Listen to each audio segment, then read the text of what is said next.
데이터 센터 트랜스포메이션에 관한 전체적인 프레임워크라고 보시면 됩니다. 그래서 이 데이터 센터 트랜스포메이션, DCT라고 얘기하는 거에 가장 근본적인 목적은 이제 그 비즈니스 친화적인 IT를 만드는데 어떻게 변화를 할 건지 그런 내용이 이제 그 가장 기본적인 목적이라고 생각을 하시면 될 것 같고, 이 데이터 센터 트랜스포메이션에 관련된 내용은 사실 여러분들이 IT 전산실을 생각을 하실 때면 밑에 바닥부터 이렇게 생각을 하시면 됩니다. 그래서 가장 처음에 나오는 게 이제 그 기반 설비와 관련된 내용, 그 다음에 인프라에 관련된 내용, 어플리케이션, 그 다음에 그것들을 운영하는 내용, 이런 거를 이제 데이터 센터의 스택이라고 얘기를 하고, 그런 스택을 어떤 식으로 변환을 할 건지에 관련된 마일스톤이랄지 아니면 라이프 사이클이랄지 뭐 이런 형태로 이해를 하시면 될 것 같습니다. 그래서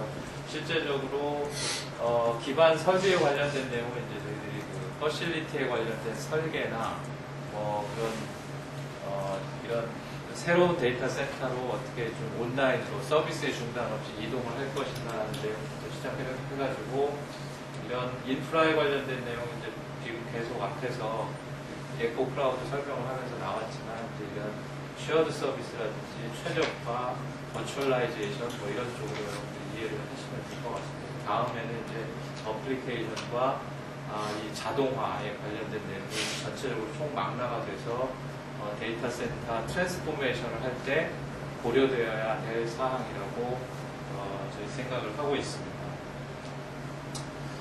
그 다음에 이제 제일 처음에 이제 이 앞부분에 이제 전략 수립에 관련된 부분에 제일 첫 번째 데이터 센터 트랜스포메이션 DCT의 첫 번째 스텝이 이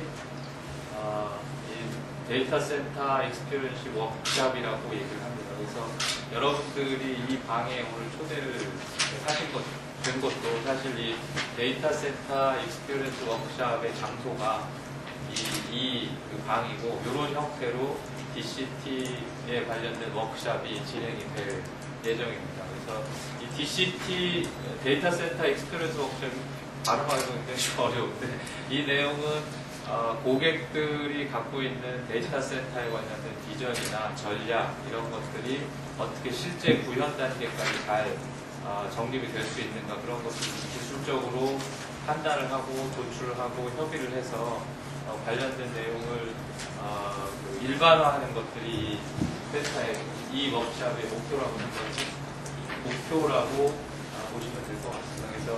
그래서 하는 방법은 이제 에즈이즈에 관련된 내용 우리가 파악을 하고 투비 모델을 만드는데, 사실 이 워크샵을 통해서 저희들이 고객분들이 가질 수 있는 효과는 실제적으로 이제 성공 요소, 이 DCT에 관련된 내용, 성공 요소가 어떤 것들이 있는가, 그런 것들이 좀 도출이 돼야 되고, 그 다음에 단기 과제라든지, 그 다음에 이게 이제 세 번째 나지만 제일 중요한 거죠. 이 데이터 센터 변환, DCT의 당위성을 윗분들한테 이제 그 설득력 있게 만드는 그런 작업들이 여기서 도출이 되게 됩니다. 그래서 이런 최종적으로 이 전체 DCT에 대한 종합적인 도출, 접근 방법이 이 DCT 데이터 센터 익스피리언스 워크샵을 통해서 나오는 아웃풋이라고 보시면 될 것 같습니다. 그 다음에 앞에서 전인호 전무님 말씀하셨다시피 AIMM이라는 것은 약 한 1,500개 정도 2008년도에 진행을 했는데, 사실 AIMM 2.0에 관련된 내용은 조금 추가된 내용이 좀 있습니다. 그래서 실제적으로 AIMM도 이런 네 가지의 이 도메인에 관련된 IT의 도메인에 관련된 사항을 비용이라든지 품질이라든지 이 변화 속도에 어떻게 지금 운영이 되고 있는지를 측정하는 방법인데, 여기에 이제 2.0에 새로 추가된 내용이 이제 IT의 서플라이 체인이라든지 그린 IT로 가는 정도라든지 이런 것들이 어떻게 관리되고 평가되고 있는지까지 이제 포함이 된 그런 내용이라고 보시면 될 거고요. 그 다음에 또 내용이 이제 멀티티어드 하이브리드 디자인이라는 얘기가 이제 아까 나왔는데, 이 내용도 굉장히 재미있는 컨셉입니다. 그래서 실제 이 부분에 보면은 지금 이제 데이터 센터를 새로 신축을 하거나 데이터 센터를 뭐 리모델링을 하거나 하는 고객들 중에는 이제 요구사항이 뭐 티어 레벨이 뭐 1, 2, 3, 4까지 여러분들 잘 아시겠지만 티어 레벨이 4다. 어떤 분들은 뭐 3 플러스까지, 플러스까지 해달라고 이런 요구사항이 있으신데 이제 그런 내용에 차관을 하는 내용을 보면은 이제 그런 내용, 그런 티어 레벨이 4다, 3이다라는 여기는 데이터 센터 전체를 티어 레벨이 4냐, 3이냐라고 평가를 하게 됩니다. 근데 그렇게 되면은 사실 그 데이터 센터 안에는 굉장히 크리티컬한 장비도 있고 조금 덜 크리티컬한 장비도 있고 뭐 덜 크리티컬한 퍼실리티도 있을 거라고 이제 거기까지 이제 생각을 확장을 하게 되면 사실 이제 꼭 전체 티어가 4로 맞춰야 되냐라는 내용하고 지금 뒤에 나오는 이제 모듈라라는 컨셉하고 이제 같이 믹스를 하면은 어떤 모듈에서는 이제 티어가 4가 되고 어떤 모듈에서는 티어가 3이 되는 그런 이제 멀티 티어드 하이브리드 디자인이 가능해질 수 있다고 예상을 하고 있습니다. 그래서 실제적으로 보면은 이제 데이터 센터를 구축하는데 비용이 굉장히 많이 드니까 그 비용을 얼마큼 효율적으로 이용을 하면서 데이터 센터를 구축을 하고 운영을 할 수 있느냐라는 관점에서 멀티 티어 레벨 4로 보면은 예를 들면은 뭐 한 35만 불 정도가 캐피탈 코스트가 된다면 멀티 티어로 얘기를 하면 뭐 한 25만 불 정도가 되면 한 10만 불 정도가 세이브가 되는 그런 모델을 보이고 있습니다. 그래서 사실 이 옵티마이제이션이라는 컨셉에서 나온 개념이 이 멀티 티어드 하이브리드 디자인이라고 보시면 될 것 같습니다. 그 다음에 저런 멀티 티어드 하이브리드 디자인이니 뭐 티어 레벨 4니 뭐 이런 것들을 어떻게 설계가 가능하냐라고 이제 저희들이 자신있게 말씀드릴 수 있는 내용은 EYP라는 데이터 센터 설계 전문 회사가 저희 회사로 설립됐기 때문입니다. 사실은 저희들이 작년 12월경에 이제 국내 이 데이터 센터와 관련된 설계나 시공에 관련된 내용이 이제 그 시장 조사를 한번 한 적이 있는데 IDC라고 거기서 보면 저희들은 아직 우리나라의 국내에는 데이터 센터를 전문적으로 설계를 하거나 구축을 하는 회사는 아직 없습니다. 사실 그래서 어떤 회사들이 이제 그쪽 방면에 경험이 좀 많이 있고 그다음에 그쪽 건축 설계보다 그분들이 하는 컨셉은 건축 설계보다 조금 더 강도, 하중이나 뭐 이런 거를 조금 더 해주고 그다음에 뭐 설비나 이런 것들이 조금 더 충분하게 들어올 수 있는 정도로 생각을 하고 있어요. IT 데이터 센터 설계를. 근데 사실 그거보다 훨씬 더 중요한 내용이 앞서 말씀드린 그런 하이브리드니 저전력 설계니 뭐 이런 것들이 종합적으로 디자인에 설계에 반영이 되어야만 비로소 이제 그린이니 뭐 앞서 얘기한 에코 크라우드니 뭐 이런 것들을 이제 받침을 할 수 있는 방향으로 데이터 센터가 된다고 생각을 하고 있습니다. 그래서 EYP 서비스는 그런 점에서 굉장히 중요한 포션을 차지를 하고 있고 이 EYP 서비스도 크게 이제 한 4가지 정도로 구성을 하고 있습니다. 그래서 컨설팅과 디자인이 굉장히 중요합니다. 컨설팅과 디자인이 굉장히 중요하고 사실은 이제 파이낸스 아까 이제 예를 들면 전희도 정부 말씀하셨듯이 파이낸스가 지주 회사 중심으로 이제 재편되는 서비스가 쉐어드 서비스 형태로 나타나려다 보니 데이터 센터를 통합하려고 하는 움직임이 있어요. 전체 흩어져 있는 각 계열사들은 그렇다면 이제 데이터 센터의 입지, 예를 들면 입지 같은 거를 어디다 둬야 될지 뭐 이런 것도 굉장히 큰 고민입니다. 그래서 땅값이 싼 데로 입지를 한다면은 사실은 그 데이터 센터를 뒷받침하고 있는 인프라, 그러니까 전력이나 뭐 수도나 이런 것들을 다시 끌어오는데 굉장히 많은 돈이 필요하게 돼요. 그래서 그게 사실 비용 절감에 효과가 있냐 없냐 이런 것들이 따져줘야 되기 때문에 입지 선정부터 시작해가지고 컨설팅이 필요하게 됩니다. 근데 사실 국내에는 그런 입지 선정이나 이런 것들도 사실 크게 중요한 내용이긴 한데 중요하게 생각들을 좀 잘 안 하고 있습니다. 그런 부분이 굉장히 안타까운 부분이고 이 디자인에 관련된 부분도 앞서도 설명드렸다시피 그런 저전력, 그다음에 냉방 쿨링에 관련된 내용도 굉장히 다양한 방법이 있습니다. 다양한 방법인데 그런 거를 적용을 해가지고 저전력, 고효율의 데이터 센터를 설계를 할 수가 있는데 그런 것들도 아직 이제 확산이 좀 잘 안 돼가지고 그런 부분은 이제 저희들이 확산을 시켜야 되는 그런 내용이 있고 사실 우리나라에는 사실 이 시공 및 건축, 구축 이거에만 굉장히 포커스가 되어 있습니다. 그래서 전체 물량이 저쪽에서 다 나오고 사실은 설계나 그런 컨설팅은 좀 굉장히 적게 잡혀 있는 그래서 이제 다른 외국 미국이나 유럽 지역보다는 상당히 좀 그쪽을 쫓아가는 그런 내용이 지금 우리나라의 현실이라고 생각하고 있습니다.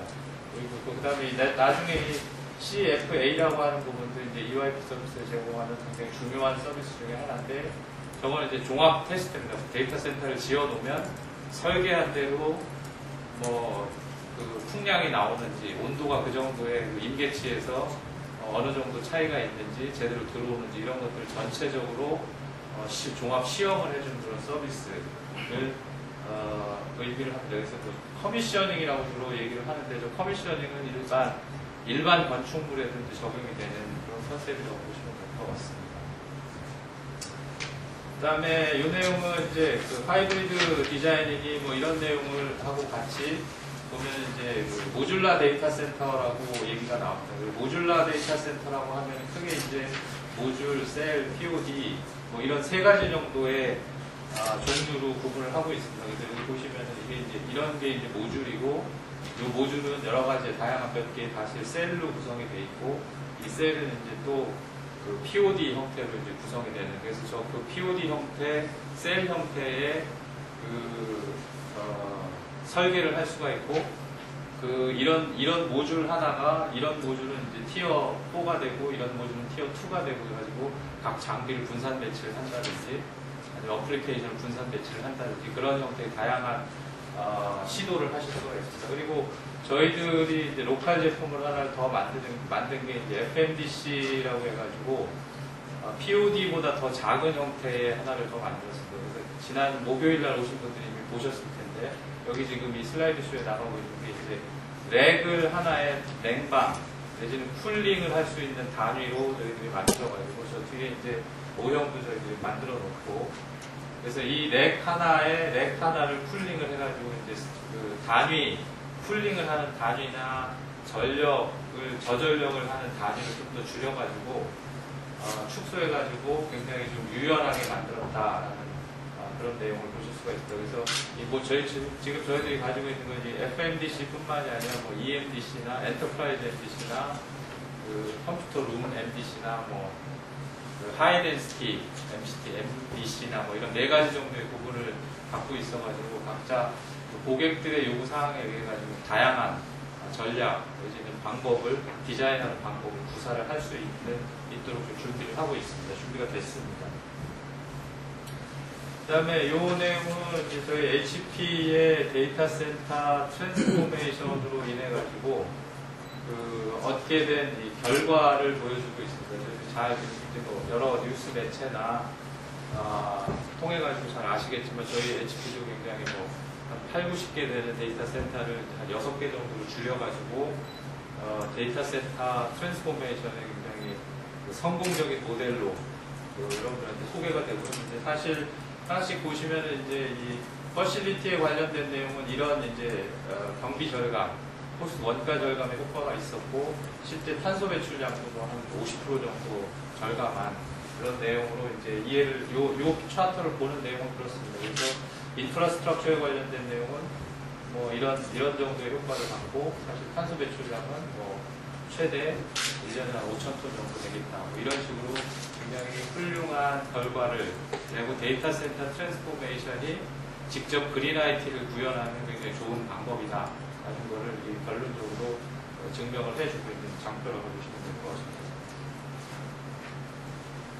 다음에는 이제 가상화와 자동화에 관련된 내용입니다. 이제 VSE라는 그 소프트웨어를 통해 가지고 가상화와 자동화를 관리하는 그런 거를 HP에서 제공을 하고 있는데 사실 이 부분은 좀 간과를 하고 있는 부분이 없진 않지만 실제적으로 요즘 이제 시장이나 고객분들도 관심이 있는 부분은 가상화나 콘솔리데이션을 어떻게 구현을 하냐 다른 거 굉장히 관심이 있고 그런 기술에는 굉장히 관심이 있는데 사실 가상화된 내지는 그 통합된 그 환경을 어떻게 잘 관리를 할 수 있느냐라는 거는 사실 그 우선순위가 좀 많이 떨어진다고 보실 수 그런 경향으로 흐를 수 있는 것 같아요. 그래서 이런 부분은 그런 부분이 이제 그 관리를 어떻게 좀 잘 할 수가 있느냐라는 것들.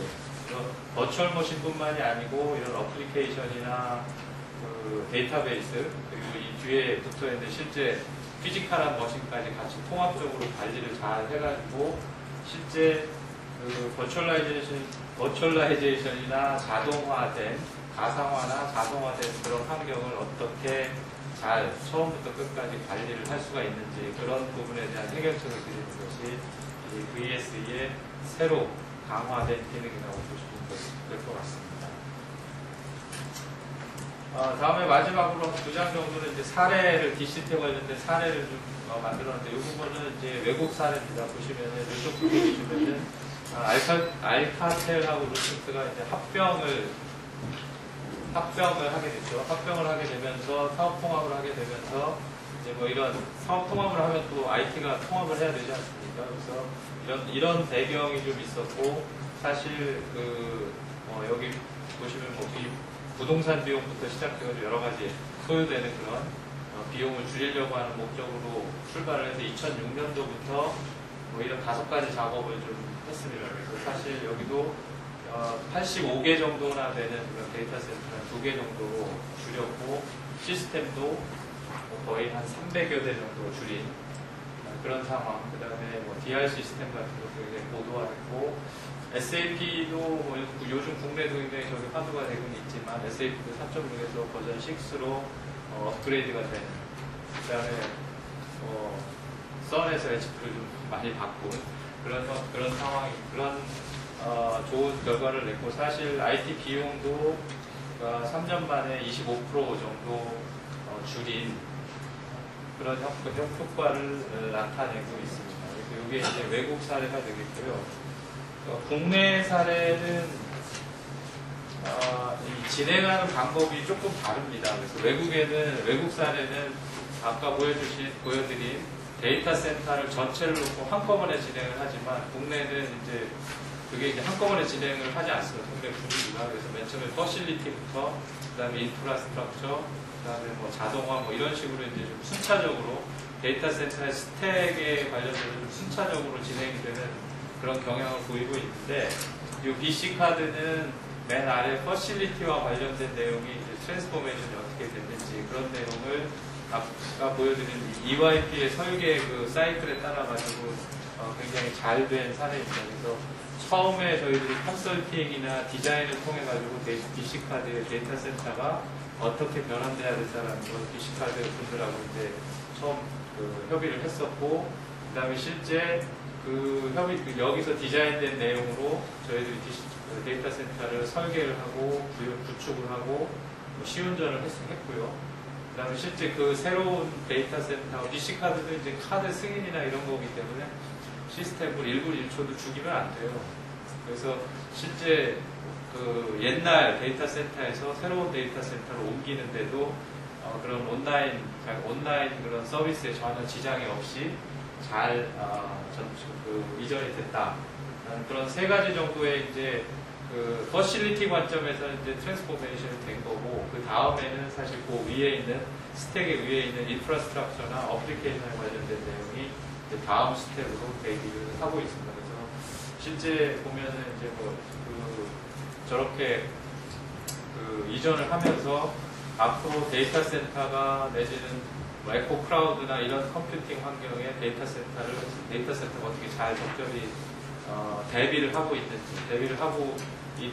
만큼의 이제 규모나 확장성이나 이런 것들이 이제 확보가 됐고, 실제 이런 내용이 정리가 되면은 실행이 되면은 전체 은행 내지는 BC 카드에서 추구하고 있는 IT의 전략을 데이터 센터에서 서포트하는 훌륭한 사례가 될 수 있으리라고 보고 있습니다. 예, 다음 마지막 슬라이드로 오늘 나온 내용이 전체적으로 요약이 쭉 됐습니다. 그래서 에코 클라우드 얘기 나왔고, AIMM하고 데이터 센터 익스피리언스 워크샵에 관련된 내용을 하고 새롭게 2009년도였고요. 그 다음에 설계 방법도 이제 그 모듈라 데이터 센터를 근반으로 해가지고 전체적으로 가장 렉 단위까지 저희들이 설계 개념을 좀 확장이 됐고요. 그린 IT와 관련된 내용도 뭐 이런 여러 가지. 그 다음에 이 한국형 DSC라 그래가지고 정부에서 진행하고 있는 과제 중에 저희 HT에서 제안한 내용이 포함이 되어 있기 때문에 저런 내용도 저희들이 추진을 하면서 전체적으로 데이터 센터를 효과적으로 변환하는데 이쪽을 할 수 있으리라고 보고 있습니다.